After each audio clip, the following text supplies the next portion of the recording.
Who are you, and what are we doing here today? So my name is Bruce Rosenbaum. I call myself a steampunk reimagineer, and my company, ModVic, fuses history, art, and technology. What is steampunk? Okay, I get this question all the time. What is steampunk? It's probably one of the hardest questions to answer because it can mean a lot of different things to different people. For me, it's a really basic formula. It's the fusion of history, art, and technology. It's as if you're trying to combine the past with the present and the future. Okay, we're sitting right in the middle of a converted church that is our home, workshop, gallery, and showroom space. Well, first of all, I live here. So that is, this is my home, but it really is my inspirational space. I think most people living in a space that has this complexity to it, where there's a lot of my inventory, my antiques, my architectural salvage, period objects, and my artwork, there's a lot going on.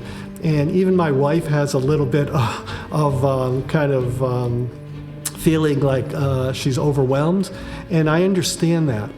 It's a space that I think most people would feel a little overwhelmed because a lot of what you're seeing here is my objects that I use in my artwork, antiques, architectural salvage, period objects, and what surrounds me is my inspiration.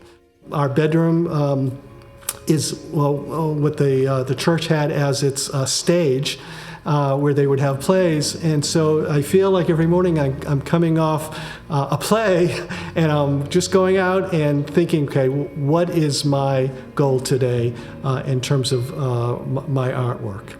So what you're seeing around you is really a way for me to visually keep these objects and these ideas front and center.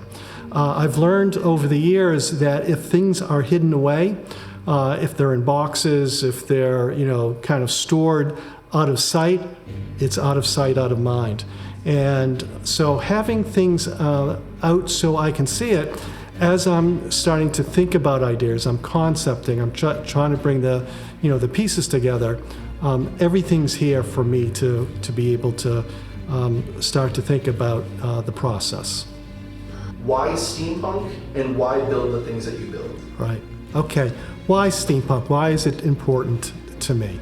Well, I've asked myself that question many times, and it was really, as a kid, there were certain influences, and especially my father, who died when he was 52 years old. I was only 17 years old, and he was a great influence on me in terms of kind of his love for gadgets and for antiques and for the Victorian period. One of our favorite shows to watch together when I was very young was Wild Wild West, the original TV series from the 60s with Robert Conrad. And that was like a crazy show then, because it was like a Victorian James Bond, but with like this science fiction element to it.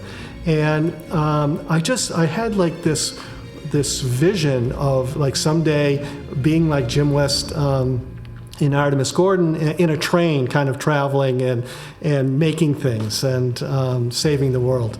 So that kind of was always in me. And my father was an early adopter. I remember him getting like the early digital watches with the red display, and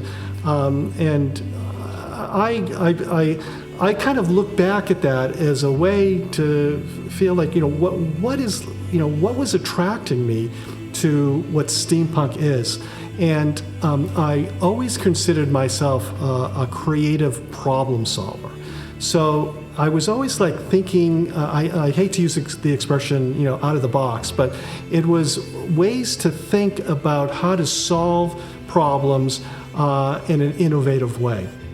And when I was starting to do steampunk art and design, I was basically trying to do like creative problem solving as a way to put these these pieces together in a meaningful and relevant way. And as I started to look at the process, well, the process was really this coming together of opposites.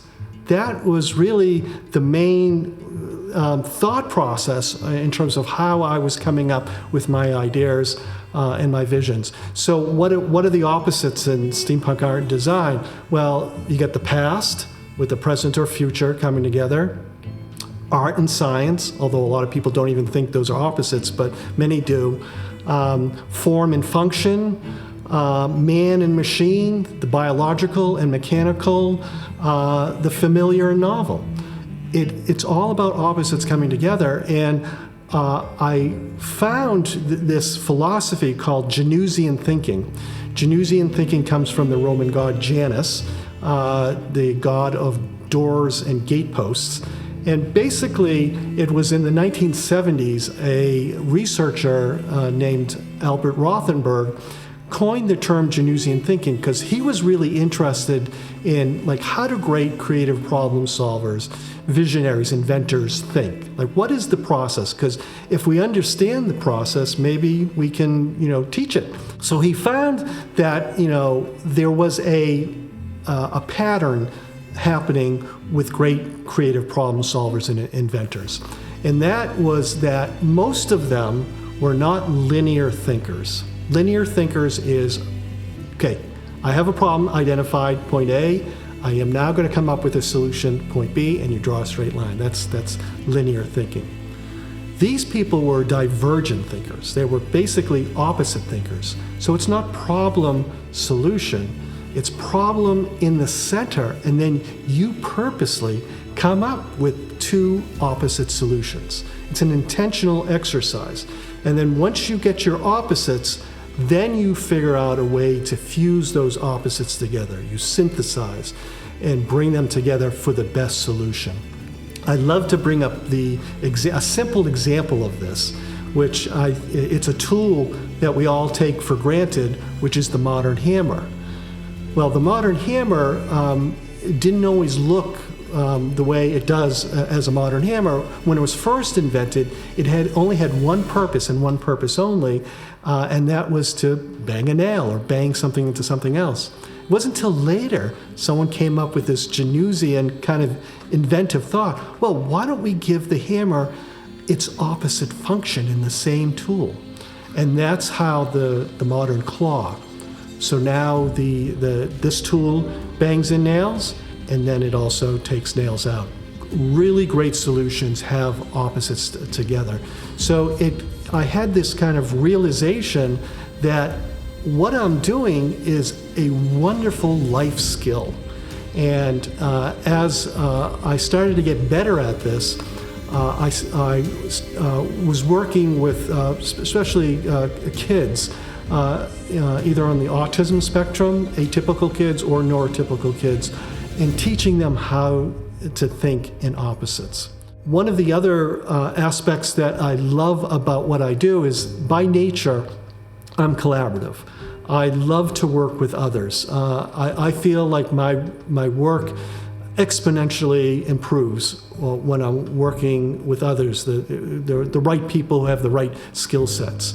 And so the way that I approach others, so it could be artists, other artists, it could be woodworkers, metalworkers, electronics people, lighting people, mechanical people.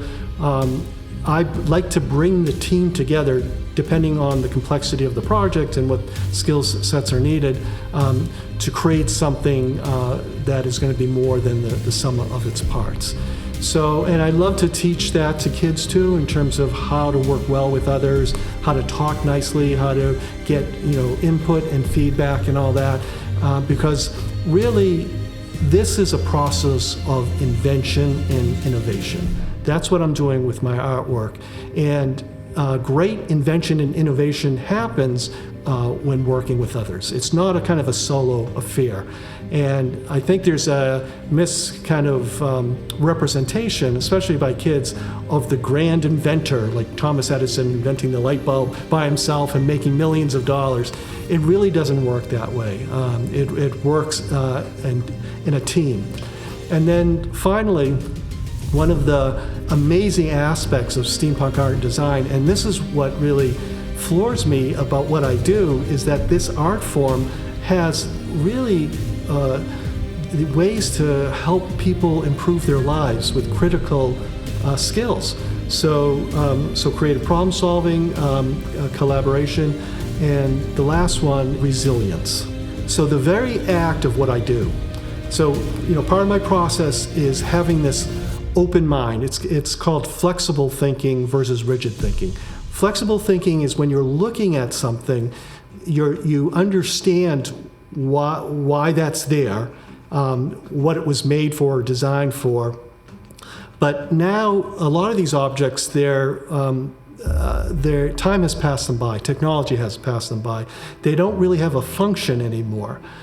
So if you're flexible-minded, you're kind of looking at that object and you're saying, well, I understand what it did, but now I think I can change that. I can adapt it to something that's meaningful and relevant for today. That is a critical skill because that is at the core of resilience. Resilience is the ability to get back up after being knocked down, to be able to adapt, to evolve, to change. So in steampunk art and design, that's what we're doing in the physical form. We're looking at objects and we're saying, okay, that object doesn't have really a purpose anymore, but we're going to give it a new life. Thinking about how we're going to do that in a meaningful way, and then doing it, actually using your hands and mind to change that object, creates this type of thinking that gives you the tools to become more resilient in life. Because now if you can do that in an object, it's the perfect metaphor for yourself. Because now you're feeling like, well, I can adapt, I can change if I'm not happy in my job or in a relationship, or you need to do something different. There's been a lot of research on different personality traits in terms of the happiest communities, happiest societies in the world. And they say the number one trait in the happiest societies is resilience. So this is something that really is quite dear to me because I love what I do in creating these wonderful, fantastical kind of art installations that engage people, that provoke thought and connect with people. But it's really this other deeper story of being able to help kids and adults become better creative problem solvers, better collaborators, and become more resilient. Okay, so if people want to find out about me and more about what I do, the best place to go is my website. It's ModVic.com. It stands for Modern Victorian. And on the website, you can see my portfolio in terms of the work that I do. And if you'd like to even have a tour, we can set that up, and you just have to email me at bruce@modvic.com.